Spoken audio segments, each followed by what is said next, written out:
बिस्मिल्लाहिर्रहमानिर्रहीम, अस्सलाम वालेकुम। मैं हूं ईसा नकवी, मेरे साथ मौजूद हैं अदील सरफराज। सुप्रीम कोर्ट को कवर करते हैं। इस वीडियो में बात करेंगे। आपको मालूम है कि बड़ी चैम गोइयाँ चल रही थी, कयास आराइयाँ हो रही थी। आज जो हंगामा खेज समात हुई, इलेक्शंस 90 रोज़ में करवाने के हवाले से 100 मोटो नोटिस लिया गया था।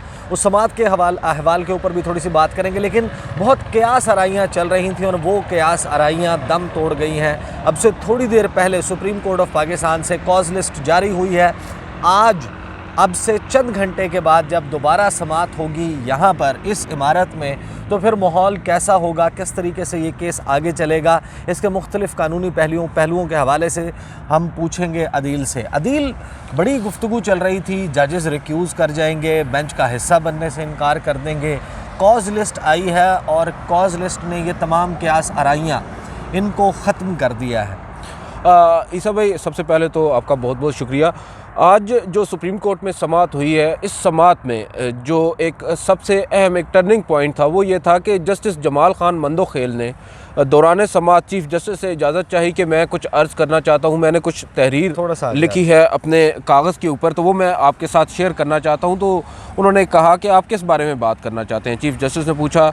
तो जस्टिस जमाल ने कहा कि मैं अज़ खुद नोटिस जो लिया गया है इस पर्टिकुलर केस में, उसके ऊपर बात करना चाहता हूँ। तो चीफ जस्टिस ने उनको रोकते हुए कहा कि देखें, ये सिर्फ अज़ खुद नोटिस नहीं है, 2 कॉन्स्टिट्यूशन पिटीशंस हैं, 2 कस्टोडियंस हैं ऑफ द हाउसेस, पंजाब और KPK के जो स्पीकर्स हैं उनकी पिटीशन है। उसके अलावा Islamabad high court bar association के प्रेसिडेंट की भी पिटीशन है, उनको भी सुन रहे हैं। सिर्फ अज़ खुद नोटिस तक आप ख़ुद को महदूद ना करें। तो जस्टिस जमाल खान मंदोखेल एडमेंट थे, उन्होंने कहा कि मैंने ये बात करनी है, और बहरहाल उन्होंने की। उन्होंने कहा कि जो अज़ खुद नोटिस लिया गया है 2 जजेस के नोट के ऊपर, वो मुनासिब नहीं समझते और उसको उनके उसके ऊपर काफ़ी ज़्यादा रिजर्वेशंस हैं। और ये 2 जजेस हैं, जस्टिस एजाजुल एहसन और जस्टिस मज़ाहिर अली। जी बिल्कुल। जस्टिस मज़ाहिर अली अकबर नकवी की उस ऑडियो का भी उन्होंने दबे अल्फाज में तज़किरा किया। उन्होंने कहा कि एक ऑडियो भी आई और एक ऑडियो ऐसी भी आई जिसमें जो सुप्रीम कोर्ट बार एसोसिएशन के प्रेसिडेंट हैं हाफिज़ ज़ुबैरी, वो भी सामने खड़े थे रोस्ट्रम पर। वो कुछ जजेस के हवाले से बात कर रहे हैं, जस्टिस मज़ाहिर नकवी का भी नाम आ रहा है। तो मैं ये नहीं समझता कि इस 2 रुकनी बेंच को वो नोट चीफ़ जस्टिस को भेजना चाहिए था और चीफ़ जस्टिस को इवेंचुअली उस पर आज खुद नोटिस नहीं लेना चाहिए था। उसके बाद क्या सराइयों की जो आप बात कर रहे हैं, ये की जा रही थी कि शायद अब जो आज जो नई कॉज लिस्ट रात को आएगी कल के लिए, यानी जो आज दोबारा समात होने जा रही है, उनमें अव्वल तो ये कि दीगर जजेस ने तो खैर उसमें अब रिक्यूज़ करने से पहले ही उन्होंने इस केस का हिस्सा बनने का उन्होंने इशारा दे दिया है। वो आज सवालात भी उन्होंने कुछ पुट किए हैं, लेकिन जस्टिस जमाल खान मंदोखेल के हवाले से ये बात हो रही थी कि शायद वो अब इस बेंच में नहीं होंगे। लेकिन अब जो कॉज लिस्ट जारी हुई है उसके अंदर बाकायदा तौर पर वही जो लिस्ट है जजेस की जो आज गुज़िश्ता समात पर हुए थे 9 जजेस, वो 9 जजेस उनमें जमाल खान मंदोखेल भी शामिल हैं। जिसका मतलब मुझे एक्सप्लेन करें, ये है कि अब यही 9 रुकनी बेंच है, लार्जर बेंच, जो कि समात करेगा इस मामले की, और रास्ता कोई नहीं, फैसला होना है इलेक्शंस होंगे या नहीं होंगे। अब ये उस तरफ जा रहा है। बिल्कुल। और इसमें तो दूसरा सवाल जो मेरी नाक़िस अंडरस्टैंडिंग है वो ये है कि अब इसमें सवाल ये नहीं बचता कि इलेक्शन होंगे या नहीं होंगे, अब इलेक्शन तो होंगे ही। अच्छा, अब इसके अलावा ऑप्शन बचता नहीं है। अदरवाइज़ सुप्रीम कोर्ट को इंटरवीन करना सुप्रीम कोर्ट का बनता नहीं था। अगर सुप्रीम कोर्ट अज़ खुद नोटिस ना लेती है, इस केस को समात के लिए मुकर्रर ना करती, तो इवेंचुअली जो भी होना था वो हो जाता। अब सुप्रीम कोर्ट ने जो अज़ खुद नोटिस लिया है आज, उसके ऊपर चीफ जस्टिस दौरान समात आज जो ये रिमार्क्स आए कि ये सवाल भी मौजूद है कि हो सकता है कि असम्बलियाँ जो हैं वो उसी पोजीशन पर बहाल हो जाएं। अगर इसमें इसके ऊपर तो बात भी बहुत हो चुकी है, लेकिन अगर असम्बलियाँ उस पोजीशन पर बहाल होती हैं, हम फ़र्ज़ कर लेते हैं कि ये बात हो जाती है, उस सूरत में मुस्लिम लीग काफ के टिकट पे मुंतखब होने वाले उस जमात को अब छोड़कर पाकिस्तान तहरीक इंसाफ में शामिल हो चुके हैं। तो ये जब उसको रिस्टोर करेंगे तो क्या वो जिन टिकट्स पे इलेक्ट हुए थे वो तो उस पार्टी का हिस्सा ही नहीं है अब। तो ये तो बिल्कुल एक अगर सुप्रीम कोर्ट उस तरफ जाती है तो उसके ऊपर भी बात करनी पड़ेगी फिर इनको। ऑब्वियसली वो भी एक नुक्ता होगा, उसके ऊपर भी सुप्रीम कोर्ट फिर तशरीह करेगी, जैसे 63A में सुप्रीम कोर्ट कर चुकी है, इसमें फिर करेगी। वो जो आपने सवालात की बात की है, जस्टिस मंसूर अली शाह और जस्टिस अतर मिनल्ला ने ये सवालात उठाए हैं, असम्बलियाँ आइन के मुताबिक तहलील हुई हैं या नहीं। एक और सवाल ये था कि क्या जो वज़ीर आला होता है किसी भी सूबाई जो वज़ीर आला होता है वो क्या पार्टी सरबराह की हिदायत के ऊपर असम्बलियाँ तहलील कर सकता है? ये जस्टिस अतर मिन अल्लाह ने पूछा और justice Mansoor Ali Shah writing advice तो मौजूद नहीं है। नहीं, उन्होंने कौन सा कोई इन राइटिंग लिख के भेजा है कि मैं बतौर पार्टी सदर या पार्टी चेयरमैन इमरान खान आपको ये हुक्म देता हूँ कि परवेज़ इलाही साहब, महमूद खान साहब, आप खैबर पख्तूनख्वा और पंजाब की असम्बलियाँ तहलील कर दें? ऐसी बिल्कुल कोई ठीक चीज़ है। मौजूद नहीं उसके है। बाद वो जो आपके जस्टिस मंसूर अली शाह हैं वो ये कह रहे हैं कि क्या वजूहात के बगैर तहलील की गई असम्बलियाँ दोबारा बहाल हो सकती हैं? अब आप इन सवालात को देख लें, इनके अंदर आप इतनी सख्त इन सवालात के अंदर नहीं है कि इस बेस के ऊपर आप ये कह सकें कि इन असम्बलियों को दोबारा बहाल भी किया जा सकता है। मेरी नाक़िस अंडरस्टैंडिंग में ये ऑप्शन अब अदालत के पास मौजूद नहीं है कि इन्हीं असम्बलियों को दोबारा बहाल किया जाए। क्या वजूहात हैं वजूहात के बगैर तहलील करने का? अब देखें वजूहात कौन सी हो सकती हैं। गवर्नर को वजूहात देगा, अगर वो नहीं देगा तो क्या सुप्रीम कोर्ट यहाँ पर बैठकर ये तय करेगी कि गवर्नर ने वजूहात नहीं दी तो हम असेंबली को बहाल कर रहे हैं? सुप्रीम कोर्ट का ये जुरिस्डिक्शन नहीं है। सुप्रीम कोर्ट ने जो आज खुद नोटिस लिया है, 3 सवालात उन्होंने गुज़िश्ता रोज़ पुट किए थे, उन 3 सवालात तक इर्द-गिर्द रहना पड़ेगा। सुप्रीम कोर्ट ऑफ पाकिस्तान फिर ये भी पूछ लेती कि गवर्नर ने जब वोट ऑफ कॉन्फिडेंस लेने का कहा कि परवेज़ इलाही साहब फ़लाँ चीज़ें रिपोर्ट हुई हैं मीडिया में, तो मीडिया रिपोर्ट्स की बुनियाद पे जब उन्होंने कहा कि वोट ऑफ कॉन्फिडेंस लें, आप एतमाद का वोट लें क्योंकि मीडिया ये रिपोर्ट कर रहा है, तो वो क्या कोई सॉलिड रीज़न है जिसकी वजह से गवर्नर जो है वो कहता है कि आप वोट ऑफ कॉन्फिडेंस लें? बिल्कुल, बहुत सारी चीज़ें पिंडोरा बॉक्स फिर आप वो बॉक्स भी खोलें। लेकिन एक बहुत अहम मामला है, एक के बाद एक जलसा मरीम बीबी ने किया जलसा जनाब रावलपिंडी में, उसमें उन्होंने निशाने पर रखा हुआ था एक ऐसे जज को जो कि इस बेंच का हिस्सा है, दो जजेस को, लेकिन एक को तो नाम लेके और इस्तीफे के ट्रेंड्स भी चलाए गए बिल्कुल सोशल मीडिया के ऊपर।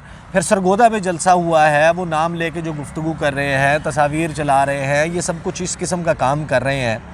तो उस सूरत में ये जो बेंच है, इस बेंच का फ्यूचर आप कहते हैं कि कोई नहीं, बस अब ये करेगा, किसी स्टेज पे ये नहीं हो सकता कि बेंच टूट जाए, बेंच टूटने का जवाब दे दें। दूसरा मुझे ये बता दें कि यही मुस्लिम लीग नून जिनकी हुकूमत है, PDM की, इनकी इत्तेहादी हुकूमत है, उसके अटॉर्नी जनरल और ये सब लोग ये पेश भी हो रहे हैं इनके सामने, वहाँ पर एतराज़ नहीं उठाते, सियासी जलसे में जाके या टेलीविज़न पे या प्रेस कॉन्फ्रेंस में एतराज़ उठाते हैं। ये किस तरीके से मामला? देखें, ये अगर आप मुझे थोड़ी सी इजाज़त दें तो मैं माजी में जाना चाहूँगा। आपको याद होगा हमने एक ख़बर की थी, बल्कि मैंने आपसे उसमें काफ़ी रहनुमाई भी ली थी। जस्टिस साकिब निसार के ख़िलाफ़ एक रेफरेंस नवाज शरीफ साहब की हिदायत पर तैयार किया गया। प्राइम मिनिस्टर थे शाहिद खाकान अब्बासी, उन्होंने वो रेफरेंस फ़ाइल करना था, लेकिन एट द 11th आवर उन्होंने रेफरेंस फ़ाइल ना करने का फ़ैसला किया। और आज भी बहुत से लोग पाकिस्तान मुस्लिम लीग नून के मानते हैं कि उन्होंने वो रेफरेंस दायर ना करके अपना नुकसान किया था, अदरवाइज़ सिचुएशन डिफरेंट होती। लेकिन पब्लिकली उन्होंने जस्टिस साकिब निसार को हर जगह तनकीद की। यहाँ पे जो रेलेवेंट फोरम है, मेरे बात करने का मकसद ये है, वहाँ पर उन्होंने वो बात नहीं की। यानी सियासत कर रहे हैं ना आप। अब आज भी वही बात दोहराई जा रही है कि आप आए फिर हिम्मत करें। जस्टिस इजाज़ुल एहसन से आप लाख इख्तिलाफ करें, मैं भी कर सकता हूँ, आप भी कर सकते हैं, लेकिन वो एक जज हैं सुप्रीम कोर्ट के। अगर आपको उनके ऊपर कोई एतराज़ है, वो मॉनिटर जज रहे हैं, चाहे वो कुछ भी रहे हैं, आप सुप्रीम जुडिशल काउंसिल एक फोरम है, वहाँ पर जाएं, उनके ख़िलाफ़ अपनी कैपेसिटी में, पर्सनल कैपेसिटी में या पार्टी की कैपेसिटी में जाके एक एप्लीकेशन फ़ाइल करें, रेफरेंस फ़ाइल करें। जस्टिस मज़ार अली अकबर नकवी की अगर ऑडियो आई है, आप अब देखें, एक बड़ा भोंडा सा तरीका है। जो आपकी वकला तंजीमें हैं वो एक मीटिंग करती हैं, उस मीटिंग के बाद वो एक एलामिया जारी करती हैं, एक प्रेस कॉन्फ्रेंस करती हैं कि हम मज़ार अली अकबर नकवी के ख़िलाफ़ रेफरेंस दायर करेंगे। उसके आधे घंटे के बाद प्राइम मिनिस्टर ऑफिस में वही बार कौंसिल के नुमाइंदे मुलाकात करते हैं और उसकी तस्वीरें जारी होती हैं। नहीं, वो फिर मुझे सदीक जान ने उसके टिकर्स जो वहाँ से जारी हुए थे वो दिखाए कि वो फ़लाँ मसला भी ठीक हो जाएगा, वो ग्रांटों की बातें हैं, वो सारा वो पसे उसमें जो बिटवीन द लाइंस वो सब कुछ लिखा हुआ था। बिल्कुल, तो ये तो फिर फिक्स्ड मैच है ना, ये आप जो कर रहे हैं। मैं यही बात कर रहा हूँ कि आपको अगर इशू है उन जजेस के ऊपर, अव्वल तो आपको इशू होना नहीं चाहिए। अगर आपको इशू है तो आप रेलेवेंट फोरम पे जाएं और उनके खिलाफ, अब सुप्रीम कोर्ट में आपके केसेस हैं।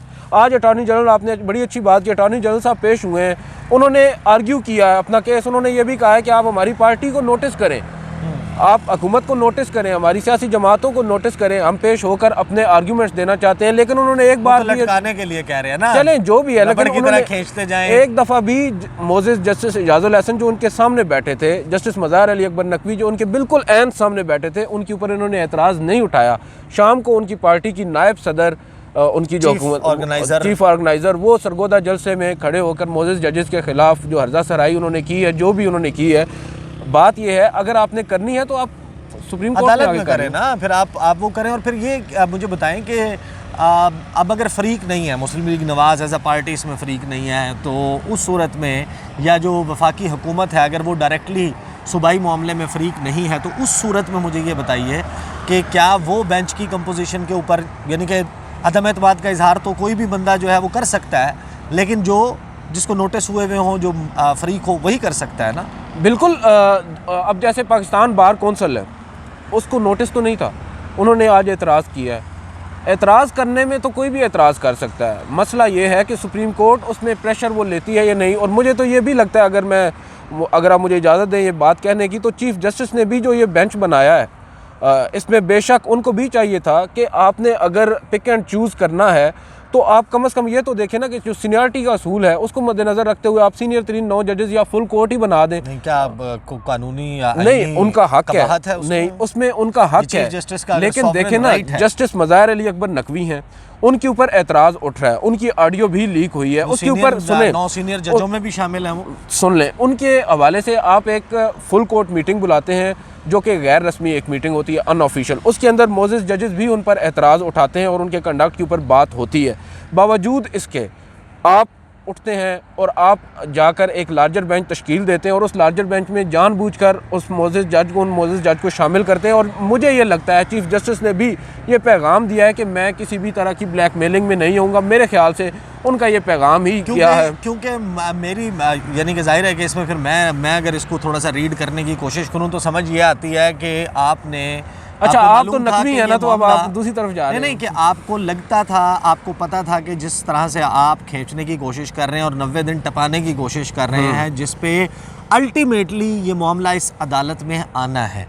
जब आप 90 डेज़ आइन में दर्ज एक बाकायदा नॉट लेटर देन 90 डेज़ जब ये दर्ज है, जब वो वायलेट होगा, वो क्यों हुआ, कैसे हुआ, किसने किया, इसकी तशरीह मामला सुप्रीम कोर्ट में आना है, तो ये आपको पता था कि मामला सुप्रीम कोर्ट में आएगा, लगेगा। और 10 दिन 15 दिन पहले और 8 दिन 6 दिन पहले ये कैंपेन शुरू हो जाती है, तो इसके ऊपर सवाल तो जाहिर है कि मौजूद रहेगा।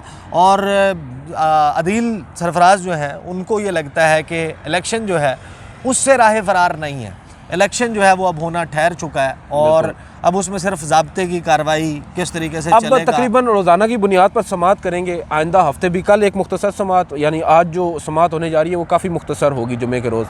उसके बाद सोमवार से तकरीबन पूरा हफ्ता ही इस पर रोज़ाना की बुनियाद पर समात होगी और इवेंचुअली लग ये रहा है कि जुमे तक जो अगले हफ्ते में शायद ये कंक्लूड भी हो जाए। जो इलेक्शन एक्ट 2017 है वो जो कहता है कि आपको 54 दिन दरकार हैं इलेक्शन के प्रोसेस को पूरा करने के लिए, उसके हवाले से भी अब ये कहा जा रहा है कि कोई हार्ड एंड फास्ट रूल नहीं है। ऐसा नहीं है कि आप इसको 40 दिन में नहीं निपटा सकते, ये भी हो सकता है। तो अब करीने से कयास यही नज़र आता है कि इस मामले को जिस तरीके से अदील ने बताया कि रोज़ाना की बुनियाद पर समात की जाएगी और हो सकता है कि कल बल्कि आज अब से थोड़ी देर बाद, चंद घंटे बाद जो समात हो उसमें ये फ़ैसला कर लिया जाए। पहले भी तो इतवार को अदालत लगी थी ना, हफ्ते को अदालत लगना, इतवार को अदालत लगना, मामले की संगीनी को, इसकी नौयत को भांपते हुए ये काम भी हो सकता है। चंद घंटे बाकी हैं। चीफ जस्टिस ने खुद कहा है कि वक्त कम है और हमें इस वक्त में जो है ना ज़्यादा से ज़्यादा काम करना और इस केस को कंक्लूड करना। लेट्स सी ये स्टोरी कैसे अनफोल्ड होती है। मुझे और अदील सरफराज को इजाज़त दीजिए। अल्लाह हाफ़िज़।